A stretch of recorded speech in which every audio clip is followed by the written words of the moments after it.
Hello, friends. It's story time with Uncle Davy, executive editor at ClassicsToday.com.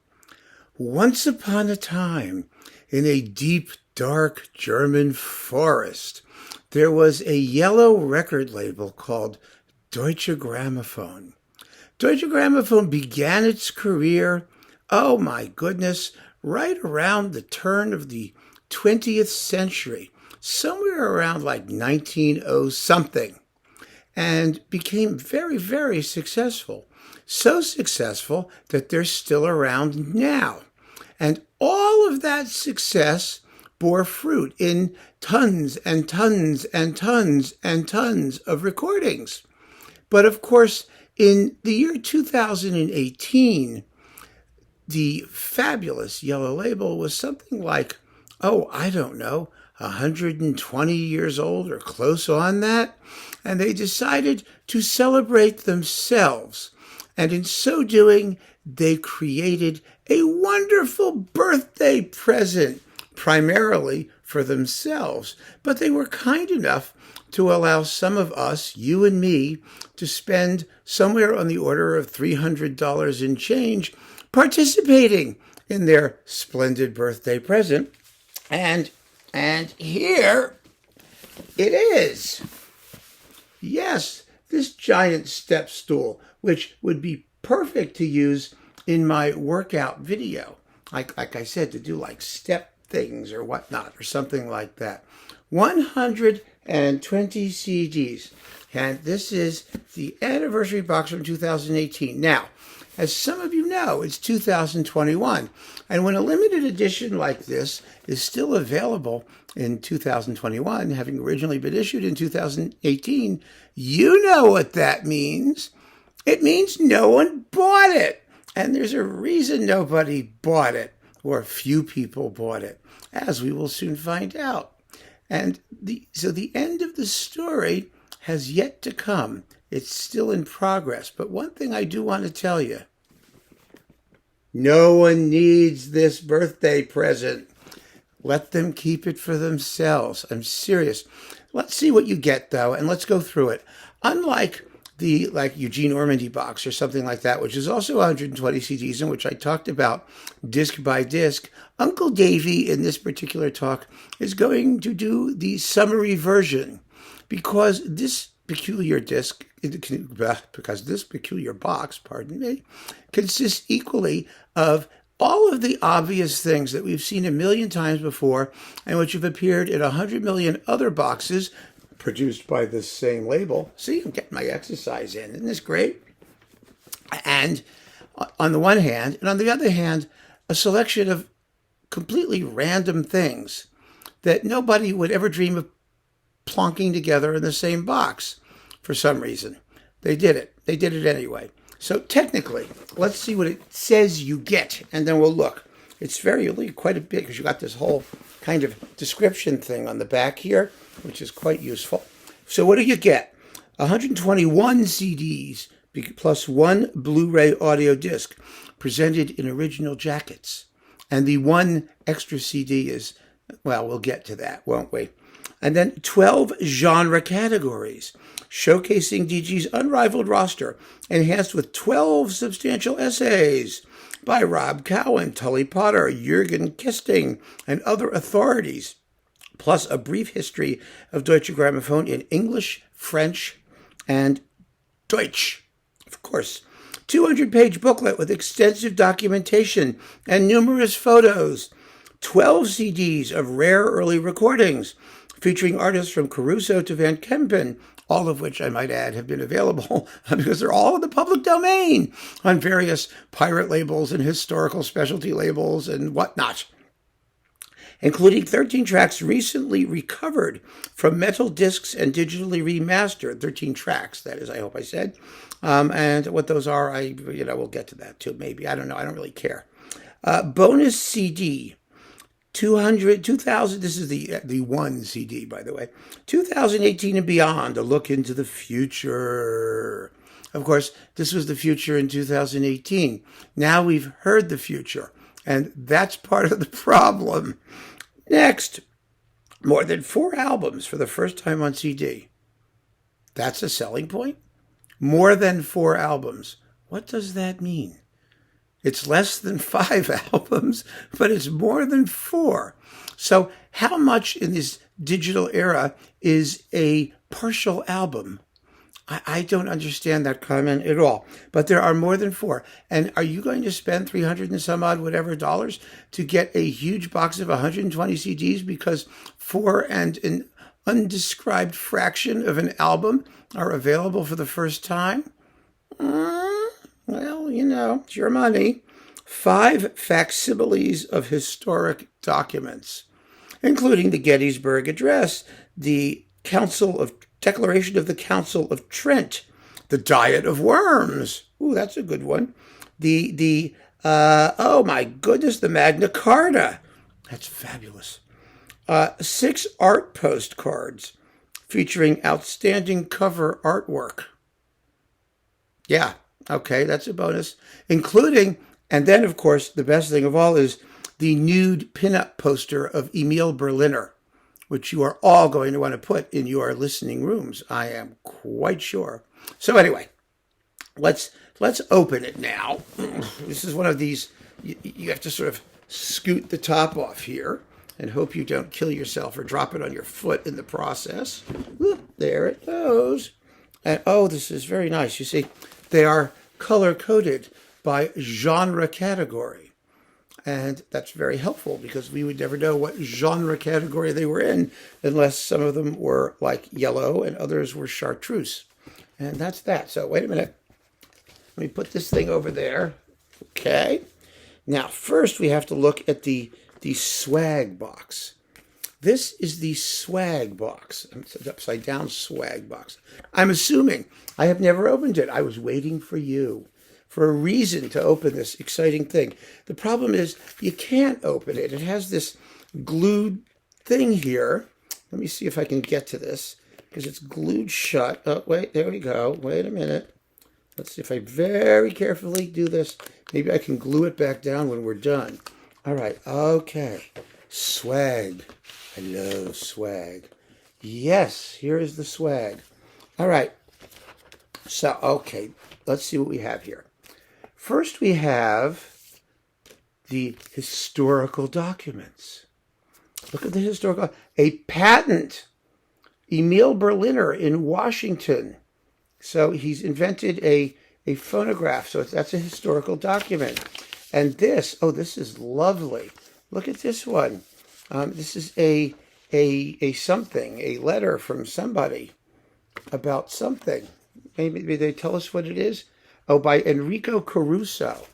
It's a letter from Enrico Caruso. And then here we have a Weimar Republic savings bond. Now we all know what that's worth after hyperinflation. That didn't go very far, did it? And then we have the Herbert von Karajan Beethoven 9 Sinfonien. And then we have this historical document, which is a marked up score of, let's see, what is this? A marked up score of Tchaikovsky's Violin Concerto with tape. The score was probably used for a recording with Gideon Kramer and the Berlin Philharmonic under Lorin Maazel. Probably.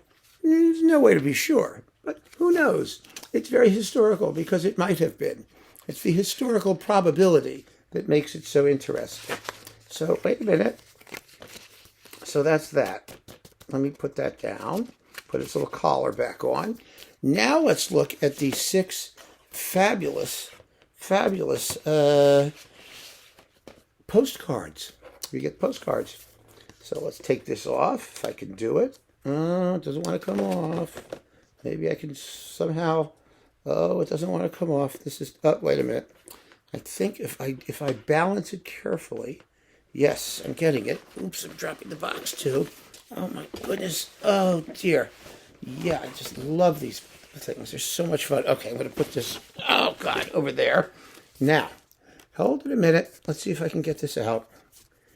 Hold it. Hold it. Oh, okay. Ah, did it. Now I got to put it back on. Let's see what you get. Let's see. Maurice Ravel, the piano concerto in G minor with Monique Haas and Paul Paré. That's very, very artistic. This is actually a Mondrian, the missing Mondrian. And then we have, oh my God, could you believe this? This is Orff, De Temporum Fine Comita, the piece that Karajan did because for some reason he had to, but when he was doing the recording sessions, Orff came back into the control room to see how things were going and found Karajan listening to test pressings of his Mahler 5 on his headphones, much to his chagrin. And this is a series of triangles. Yeah, and they're very artistic. Then we have Pierre Boulez, the Chicago Symphony, doing paper cutout things. And, oh, wait a moment. I have to save this one for last because it's almost too exciting. Then we have Scriabin with Pletniev, the poem of Extase and the Divine Poem. Now, as you know, Scriabin was into like color things. He related to sounds to color. Yeah, what do they call that? Kinesthesia or synesthesia or something, color sound thing. And so that's what that means, which is quite obvious. Oh, I get it. I see what these are. Oh my goodness. Okay. Yes, this is Karajan ballets from operas. I thought that these were extracted teeth from some sort of creature, but they're not. If you look at them closely, you can see they are ballet slippers. But here's the best one. Why this didn't make my worst covers ever, I don't know, but it deserves to. Ah! Look at that. Mauricio Kegel's Exotica. Ooh. And I cannot show you the full-length nude pinup poster of Emil Berliner because then this video might get censored by YouTube. And I'm not going to risk that. So I'm sorry, you'll just have to imagine what that looks like. So those are your 6 pinup posters. And let's see if I can get this thing back on. Oh, it goes on much easier than it came off, I think. Oh, well, it almost went on. Wait a minute. See, it's another sort of cheap thing with a glued sucker in the back here. So getting this thing back on is going to be a bit of a challenge, and you may not want to watch me do it. So I may pause this unless it happens very quickly so that I don't bore you. Oh, I got it. So there you go. Okay, so this is now back on. And we're going to put everything back in the swag bucket right here. There we go. That goes back in here very neatly. And let's see if I can unglue this thing. Hold it. It's unglued. Yeah, and re-glue it, and we'll put it back. There we go. And as some of you no doubt will imagine, the rest of the disc consists of 121 Deutsche Grammophon recordings. I don't need to tell you what they are. Probably most of you know what they are. Oh, well, let's look at a few of them. It's a very, very puzzling selection, actually, but here's the book. It gives you the list of everything, and in the back, it gives you, here we are. No, it doesn't give you all that stuff. It just gives you a big list of 120 things, most of which you've seen before, and oh God, I'm sorry, folks. I'm sorry. I know it's a dereliction of my responsibilities, but it's just impossible. I can't even look at this thing. It makes you, it's just dizzyingly pointless. I mean, you have the Kleiber Beethoven 5 and 7. You have the Kleiber Traviata. You have all the normal things you'd expect by Herbert von Karajan. You have, Wilhelm Furtwängler, some of his studio stuff, some of his live stuff. You have just a random hodgepodge of things.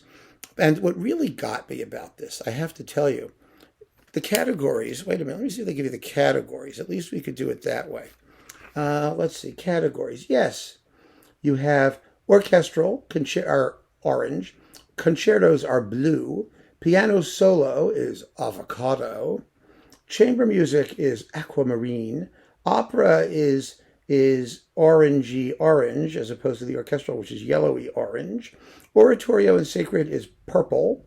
Song is, well, sort of rose-colored red, pinkish red. Archive production is gray in more ways than one, I suppose.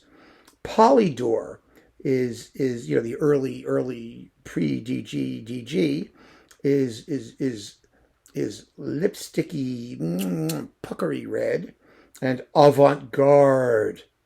Avant-garde is I don't know what color that is. Sort of flesh. Well, you saw Mauricio Kegel. It's flesh color. All right, let's just go to the end because it's so much more fun to go to the end. Early Polydor and light music recordings, 1927 to 1949. You know what really bothers me about this when they get to the light music recordings is that the one light music group that they did more extensively than just about anybody else was Arthur Fiedler and the Boston Pops. And there is nothing of Arthur Fiedler and the Boston Pops in here. In fact, DG really should do an Arthur Fiedler and Boston Pops box. That would be far more interesting than this. And then you've got, let's see, this is Christmas music and, modern and avant-garde music. Okay, let's see what we have here. Vangelis. The Evangelos Papathanasiou. Now, that's exciting. And it has a central track called Atom Blaster. That's so meaningful. And then we have the unspeakably awful Max Richter Vivaldi Four Seasons, which is grotesque, and Johan Johansson's Orphée, written and produced by Johan Johansson. Why are they doing these things? I don't know. And then you have on CD 18 and 19, this is Faust Part 1, spoken word, auf Deutsch, by Goethe. All of Faust Part 1, followed by Prokofiev's Peter and the Wolf, narrated by Sting, with Claudio Abbado and the Chamber Orchestra of Europe. Now, if you had Goethe's Peter and the Wolf, narrated by Faust, now that would be interesting, wouldn't it? But then we get the bonus CD. That's what I really wanted to talk about, the bonus CD. So the bonus CD is the Rachmaninoff first with Daniil Trifonov and Yannick Nézet-Séguin, which is very good. And the Dvorak Piano Quintet with Kissin and the Emerson String Quartet, which is perfectly fine. Then the Shostakovich 11 with the Boston Symphony and Andres Nelson's, which is perfectly fine. And the Mahler 8, this is only bits. This is not a whole thing. This is samples of the Mahler 8 with Nézet-Séguin in Philadelphia, which sucked. Oh, it was terrible. Terrible, terrible. The bonus Blu-ray is the Carillon Ring, which is nice to have. And so that, my friends, is as much as I'm going to talk about this thing, because it really doesn't deserve more. There is nothing here that justifies purchase of a 120-disc box to get the one or two things you may be lacking. And like I said, trust me when I tell you, the rest of the selection is just random. It's absolutely random. And the stuff that's in and the stuff that's out is only going to cause frustration. Really. It's not like, let me get this thing. It's not like, remember we did the Chandos 40th anniversary edition, which was really quite splendid in many ways because they had a lot of unique repertoire, really interesting repertoire, and they had a very characteristic sonic profile and quality image. And Deutsche Grammophon doesn't have those things. Deutsche Grammophon is a generalist label. There is a story here. The story, I think, is how a rather parochial German label focused in Germany, doing mostly German repertoire, became an international powerhouse. And it's a very interesting story. Don't get me wrong. I think it's a fascinating story. But I don't think that this box demonstrates that. It's not really a history of Deutsche Grammophon's growth as a label because it's not at all representative. It's just random. There's a difference, but it's representative in a way because it's random. I mean, you can't not, catch some of these things, but there seems to be no systematic thought. It just doesn't tell us anything about the label. other than the fact that the people who were working there in 2018 really didn't know what they had or how best to present it. And so there isn't any point, like I said, in going through 120 discs, and I'm not going to. So this goes back to being a step stool, and I will listen to Deutsche Grammophon on a case-by-case basis. We've talked about many boxes on this label now, and quite a few of them have been très, très, très médiocre, haven't they? And this one is perhaps le plus médiocre de tout of all of them. So keep on listening, folks. Make America classical again, but don't waste your time and don't waste your money on these things. These are vanity productions. They really are. The label has a lot to be vain about, but not at your expense. Take care, and thank you for joining me.